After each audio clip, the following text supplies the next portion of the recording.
नमस्कार दोस्तों, स्वागत है आपका हमारी वीडियो में, हमारे चैनल टीचर टेट एग्जाम पर। इस वीडियो में हम बात करेंगे केवीएस के एग्जाम पैटर्न को लेकर बहुत बड़ी अपडेट निकल कर आई है। वो क्या अपडेट है, हम सारी बातें इस वीडियो में आपके लिए करेंगे। साथ ही साथ क्या बदलाव आएगा, नेगेटिव मार्किंग होगी नहीं होगी, टायर 1, टायर 2, टायर 3 इन 3 अलग अलग लेवल पर एग्जाम लिया जाएगा केवीएस का अब। और ये बात जो है अभी सिर्फ प्रपोज्ड है, यानी इस बात पर सिर्फ विचार कर रहे हैं और उम्मीद है कि शायद 99% ये बातें लागू हो जाए। तो ये बातें कौन कौन सी है, क्या आपके लिए मुश्किलें बढ़ने वाली है, मुश्किलें कम होने वाली है, सारी बातें इस वीडियो में हम करेंगे। इसके साथ ही आपके सारे डाउट दूर करने की कोशिश करेंगे। तो आइए वीडियो शुरू करते हैं। तो बात करते हैं हम केवीएस 2025 को न्यू एग्जाम पैटर्न को लेकर के। सबसे पहले बता दो, जो पुराना एग्जाम पैटर्न था उसमें ये होता था कि एक पेपर ले लेते थे, उसके बाद इंटू लेते थे और आपका सिलेक्शन हो जाता था। लेकिन अब इन्होंने पैटर्न बदल दिया है। इन्होंने क्या किया है कि प्रोसेस किया 3 लेवल का, यानी कि इन्होंने कहा है कि हम टायर 1, टायर 2 और टायर 3 यानी 3 लेवल पर एग्जाम लेंगे, जैसे पहले एसएससी सीजीएल का होता था। ठीक है, तो ऐसे ही क्या है प्रोसेस ऑफ 3 लेवल्स। इसमें क्या होगा, आपका एक तो प्री होगा, फिर मेंस होगा, फिर लास्ट में आपका इंटरव्यू होगा। ठीक है, 3 प्रोसेस को आपके एग्जाम होगा, प्री, मेंस और इंटरव्यू। ये कोई नई बात नहीं है, इन्होंने पहले भी केवीएस ने 2010 और 11 में ये हुआ था। पहले केवीएस में हो चुका है, ऐसी नहीं कि नई चीज निकल कर आई कुछ भी। 2010 और 11 में जब पहले वैकेंसी आती थी और केवीएस में टीचर बनते थे तो ऑफलाइन ये टेस्ट लेते थे, मतलब ऑफलाइन का एग्जाम होता था।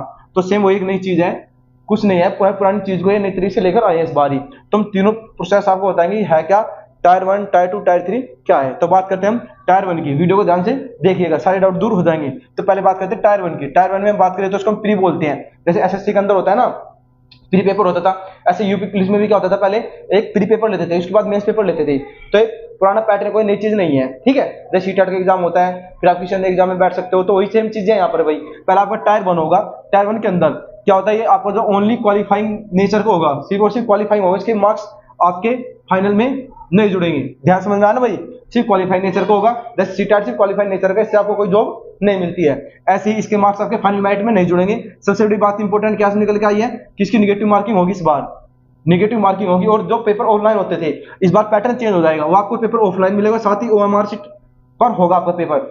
जो ज्यादा पेपर कैसे होते थे कि ये सारे पेपर आपके कैसे लेता था, ऑनलाइन लेता था। इस बार जो नया पैटर्न निकल कर आया है, वे 3 टायर में एग्जाम लेंगे और जो टायर 1 है सिर्फ क्वालिफाइड नेचर का होगा, निगेटिव मार्किंग होगी, फाइनल मेरिट में नाम नहीं जुड़े, सॉरी मार्क्स नहीं जुड़ेंगे उसके। इसका मतलब ये नहीं है कि आप चल के में ले लोगे, पास करना बहुत जरूरी है भाई, इसके बिना टायर 2 में नहीं बैठ पाओगे। ठीक है, तो सबसे जरूरी बात है कि इसमें कि सिर्फ 6 गुना बच्चों को इसमें बुलाया जाएगा। ये बहुत सी जगह लागू भी है, जैसे हरियाणा में सीईटी होता है, तो सीईटी में भी बता देते हैं इतने गुना बच्चों को बुलाएंगे। या यूपी पैट होता है, पैटर्न पहले बता देते हैं कि हम किसी भी भर्ती के लिए, लेख वाली भर्ती होने वाली है, पैट एग्जाम लिया, लेख वाली भर्ती में 6 गुना बच्चों बुलाएंगे, 10 गुना बच्चों बुलाएंगे, ऐसे ही। तो इन्हें पहले क्लियर कर दिया है कि टायर 1 में हम सिर्फ 6 गुना बच्चे पास होंगे। मान लो सपोज करो, अगर कहीं पर भी मान लो 100 बच्चे थे तो उसके 6 गुना, ठीक है, यानी 600 बच्चों को बुलाया जाएगा। 1000 बच्चे थे, सिर्फ 6 गुना बच्चे आप उसमें फाइनल में बुलाए जाएंगे सेकंड पेपर के लिए। ठीक है, आगे बात करें फिर टायर 2 में। टायर 2 में क्या मेंस बोलते हैं टायर 2 को। इसमें क्या होगा, आपका ये सब्जेक्टिव पेपर होगा, आपका सब्जेक्टिव समझ रहे हो ना, लिखने वाला पेपर होगा। बता देते हैं एक बार आपको, रिटर्न पेपर होगा, जैसे बोर्ड एग्जाम होते हैं, सिर्फ मेन सब्जेक्ट का होगा। ध्यान देने इस बात पे भाई कि टायर 2 क्या होगा, ऑब्जेक्टिव नहीं होगा। ऑब्जेक्टिव शिव आपको टायर 1 होगा, टायर 2 में आपका सब्जेक्टिव पेपर होगा। सब्जेक्टिव मतलब समझना भी, जो आपको मेन सब्जेक्ट होता है। जैसे कि बात करें पीआरटी की, केएस पीआरटी को लेकर के चले तो उसके मेन सब्जेक्ट पता आपको कौन से बोलते हैं, हिंदी, इंग्लिश और ये ईवीएस, मैथ, ये सब बोलते हैं उसके मेन सब्जेक्ट। तो मेन सब्जेक्ट इनका एग्जाम होगा आपका किस तरीके से भाई, जब बोर्ड का एग्जाम होता था, हम मान लो टीजीटी मैथ है मेरे पास, तो टीजीटी मैथ में मेरा क्या होगा, सिर्फ मैथ के क्वेश्चन आएंगे, 1-1 नंबर के भी आएंगे, 2-2 नंबर के भी आएंगे, 3-3 नंबर के भी आएंगे, 4-4 नंबर के आएंगे, 5 नंबर के पेपर भी आएंगे, 5 नंबर का क्वेश्चन भी आएगा। तो समझे ना, तो मैंने आपको बताया सब्जेक्टिव पेपर होगा आपको, और कैसा होगा, रिटर्न पेपर होगा। और बोर्ड एग्जाम की तरह, जैसे 10th बोर्ड के एग्जाम दिया ना हमने भाई, 100 नंबर का पेपर था मालूम है, उसमें अलग अलग 2-2 नंबर के क्वेश्चन भी आते थे, 1-1 के भी आते थे। सेम उस तरीके से हमें लिखना है, एक्सप्लेन करना है प्रॉपरली, शॉर्ट में नहीं करना कुछ भी। भाई मान लो लाभ हानि का कोई क्वेश्चन दे दे उन्होंने मैथ के अंदर, तो उसे आप ये नहीं शॉर्ट में कर दोगे, नहीं, प्रॉपर तरीके से एक्स मान करके इसमें से हानि ऐसे निकालते, लाभ ऐसे निकालते, परसेंटेज ऐसे निकालते, सारे फॉर्मूले, सारी चीजें एक तरीके से छोटे बच्चों को समझाते हैं ना, सेम चीजें हमको पेपर में लिखनी है। तो आप उम्मीद आपको समझ में आ गया होगी कि सब्जेक्टिव पेपर का मतलब क्या है, कि पेपर रिटर्न बोर्ड एग्जाम की तरह आपका पेपर होगा, सीबीएसई कंडक्ट करवाएगी दोनों पेपर ही। आगे बात करें तो इसके मार्क्स जुड़ेंगे, हाँ जी बिल्कुल, जो आपका टायर 2 के मार्क्स जुड़ेंगे फाइनल मेरिट में। आगे क्या निगेटिव मार्किंग होगी, नहीं, निगेटिव मार्किंग नहीं होगी, क्योंकि आपको पता है कि सब्जेक्टिव पेपर में निगेटिव मार्किंग होती नहीं है। ऐसे नहीं आपकी स्पेलिंग के नंबर काट लिए, या स्पेलिंग के छोड़ो कि मान लो आपका अगर मैथ का पेपर है तो आपको स्टेप होते हैं ना, स्टेप में नंबर मिलते हैं, तो इस तरीके से निगेटिव मार्किंग नहीं होगी। ठीक है, आगे बात करें हम कि सिर्फ 2 गुना बच्चे इसमें पास होंगे। जो यहाँ से 6 गुना बच्चे यहाँ आए थे, उन्हें सब्जेक्टिव पेपर दिया, उसमें 2 गुना बच्चों को पास करेंगे आगे भी। ज्यादा बच्चे नहीं लेंगे। 2 गुना बच्चों को तो बता दो वैकेंसी के हिसाब से, यहाँ थोड़ा अच्छे से एक्सप्लेन नहीं कर पाएंगे वैकेंसी के हिसाब से। जैसे कि अगर वैकेंसी मेरे पास 100 थी, ठीक है, तो मैं सिर्फ 200 बच्चों को बुलाऊंगा, समझ में आएगा ना भाई। 2 गुना बच्चों का मतलब ये होता है। आगे बात करें फिर हम, जो आपका जो टायर 2 कब होगा, ये प्री के 2-3 महीने के बाद होगा। जो आप इससे सबसे बड़ा फायदा उन लोगों को है जो टीचिंग कर रहे हैं प्राइवेट स्कूल में या कहीं भी ट्यूशन व्यूशन पढ़ा रहे हैं। क्यों? वे क्या प्रॉपर तरीके से, वे क्या भाई शॉर्ट चीजों उन्होंने पढ़ रखे पहले कि हमने शॉर्ट में चीजों को कैसे करना है। हमारा टायर 1 उनका निकल गया, टायर 2 के लिए क्या करना भाई, क्वेश्चन को अच्छे से एक्स मार के करना है, फॉर्मूला लगाना है, सारी चीजें करनी है, शॉर्ट में कुछ नहीं करना उसमें। ये नहीं है कि ये चीज मिलेगी तो ये ऑप्शन लगा देना, ये चीज मिलेगी तो ऑप्शन लगा देना, ऑप्शन का मैटर खत्म कर दिया। तो जो टीचिंग कर रहे हैं उनके लिए बहुत ही फायदेमंद चीज है भाई ये, कि सब्जेक्ट उन्हें पता है कि अब कैसे एक्स मानेंगे हम, यहाँ ये ट्रेन की चाल एक्स थी, इसकी वाई थी, एक्स बाई वाई, ऐसे कर करके उस तरीके से करना आपको सब्जेक्टिव। ठीक है, अब आगे बात करते हैं टायर 3। टायर 3 में क्या होगा आपका, जो बच्चे यहाँ से 2 गुना बच्चे पास हो गए वे इंटर में पहुंच पाएंगे, वैकेंसी के 2 गुना, ये मतलब होता है इसका। इसमें क्या होगा आपका, इंटरव्यू होगा, इंटरव्यू का 25% वेटेज होगा। यहाँ पे एक चीज में ध्यान रहेगा बतानी कि 75% वेटेज होगा, यानी कि अगर आपका पेपर 100 नंबर का है, सपोज कर लो आपके पेपर में कितने नंबर आ गए, 100 नंबर आ गए, तो सिर्फ 75 नंबर ही आपके फाइनल मेरिट में जुड़ेंगे। आगे सिंपल सिंपल बात समझ गए ना। मान लो 120 का आपका पेपर था, आपके 100 नंबर आए तो 100 में से 75% ही आपके ऐड होंगे। ठीक, अब आगे बात करते हैं हम, इंटरव्यू होगा इसमें एक, और 3% इसका वेटेज होगा इंटरव्यू का। अगर इंटरव्यू 50 नंबर का, 25 नंबर इसके जुड़ेंगे। ठीक है, ये आपके कितने गए, 50 का था, मान लो आपके 30 नंबर आ गए, तो 30 का 25% निकाल लो। ठीक है भाई, उतने मार्क्स आपके ऐड होंगे किसमें, फाइनल मेरिट में। उसमें कि 2 गुना बच्चे पास होंगे जिनकी फाइनल मेरिट लगेगी, समझ गए ना, वैकेंसी के 2 गुना। तो उम्मीद है समझ में आया होगा। आगे बात करें तो इंटरव्यू में क्या क्या चीजें चेक होगी, आपकी टीचिंग वे, पढ़ाने का तरीका क्या है, बच्चों समझाने का तरीका है क्या। ठीक है, क्योंकि वहां पे आपको सब्जेक्टिव समझाना है। कोई मान टॉपिक दे दिया उन्होंने कि भाई आप ये क्वाड्रेटिक इक्वेशन बताओ क्या होगा, तो पहले आप स्टैंडर्ड फॉर्म लिखोगे ax² + bx + c = 0। ठीक है, फिर बताएंगे कि हमें क्या मल्टीपल चाहिए, क्या हमें सम चाहिए, कैसे फैक्टर लेते हैं हम, ये सारी चीजें एक्सप्लेन करेंगे।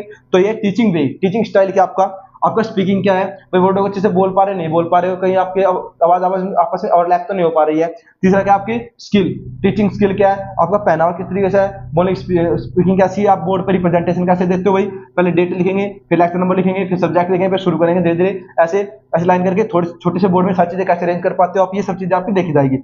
और फिर बात करें कब हो गए टायर 3, तो 3 से 4 महीने के बाद आपका टायर 3 एग्जाम हो जाएगा। तो ये एक केवीएस का न्यू एग्जाम पैटर्न है जो अभी प्रपोज्ड है। प्रपोज मतलब किस पे विचार चल रहा है, और इस पे विचार चल रहा है मतलब ये कि 100% ये लागू होगा ही होगा भाई, 1% या 2% ही चांस है कि लागू ना हो। ठीक है, तो 100% ये मान के ही चलिए कि जो आपका ये लेवल न्यू एग्जाम पैटर्न है केवीएस 2025 का, ये 3 लेवल पर आपका लिया जाएगा, प्री, मेंस और इंटरव्यू। और ये कोई नई चीज नहीं, वही 2010-11 पहले हो चुका है। टायर 1 मैंने आपको बता दिया क्वालिफाई नेचर का, कोई मार्क्स नहीं जुड़ेगा, नेगेटिव मार्किंग होगी। उसके बाद मेंस में आपका सब्जेक्टिव होगा, सब्जेक्टिव मतलब मैं बता दिया, जैसे आपको टीजीटी मैथ देना है तो मैथ से क्वेश्चन आएंगे, टीजीटी फिजिक्स देना है तो फिजिक्स के क्वेश्चन आएंगे, पीआईटी देना तो आपके 4 सब्जेक्ट आते हैं, पीआईटी में चारों से क्वेश्चन आएंगे। फिर टायर 3 में आपके यहाँ से पास होकर इंटरव्यू के लिए पहुंचोगे, इंटरव्यू के बाद 2 गुना बच्चे फाइनल में बुलाए जाएंगे, उनकी मेरिट लगेगी। समझ में आएगा ना भाई। तो आपको सारी चीजें बता दी मैंने, ये नया एग्जाम पैटर्न था, आप अच्छे से सारी चीजें ध्यान से देख लीजिएगा। उसके बाद केवीएस की तैयारी नए सिरे से करिए, और हम जो पहले चीजें थी उनको भी ध्यान में रखते हुए आपको बताएंगे नई तरीके से आपको तैयारी कैसे कर लेनी है, ताकि आपका टायर 1, टायर 2, टायर 3 के में प्रॉब्लम ना हो। कुछ बच्चे इस चीज को देखकर डर गए कि सब्जेक्टिव पता नहीं क्या है, पता नहीं क्या सब्जेक्टिव।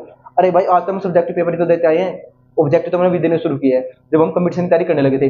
बताओ, मैं पहली क्लास से लेकर हम सब्जेक्टिव पेपर ही तो दे रहे हैं भाई, है भाई, 6 में, 7 में, 8 में, 9 में, 10th में, 11th में, 12th में। बोर्ड एग्जाम थे सब्जेक्टिव तो है, उसमें तो बहुत मजा आता था, मैं पता हम कितने बनाकर लिख देते थे। ठीक है, तो एस सब्जेक्ट मतलब ये, अगर आप एसएसटी है ना तो आप एसएसटी से क्वेश्चन पूछे जाएंगे और देखिएगा आपका लिखने का तरीका है क्या। तो एक तरीके से बहुत ही फायदेमंद चीज है ये। उसमें एक चीज देखा जाए कि आपके जैसे यूपीएससी के अंदर होता है सब्जेक्टिव पेपर होता है, ऐसे ही कि आपको किस बच्चे ने कितना अच्छे तरीके से लिखा पेपर, उसके 2-3 महीने बाद आपका इसका वो आएगा, रिजल्ट आएगा, उसके बाद फिर आपका इंटरव्यू होगा, ऐसे आपका सिलेक्शन प्रोसेस हो जाएगा। और केवीएस इस पर विचार कर रहा है।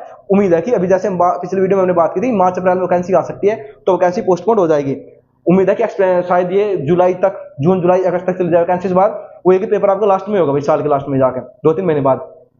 ठीक है, तो इस वैकेंसी पूरे कंप्लीट होने में ये आपका पूरा साल ये लगेगा ही लगेगा। तो मार्च अप्रैल तो भूल जाओ, इसमें शायद नोटिफिकेशन बहुत ही कम है, उम्मीद है आने की, क्योंकि अभी ये चीजें प्रपोज्ड चल रही है, अभी इस पर बातें चल रही है। जैसे चीजें क्लियर होती है तुरंत नोटिफिकेशन जारी कर देंगे वे लोग। ठीक है, वो स्पेशल एजुकेटर वाला मामला भी था, वो भी क्लियर होगा, तो दोनों चीजें क्लियर होते ही ये तुरंत नोटिफिकेशन जारी कर देंगे। तो आपके लिए अच्छा क्या है कि आप टायर 1 की तैयारी करते रहिए, 2 था सिलेबस, वही सिलेबस रहेगा।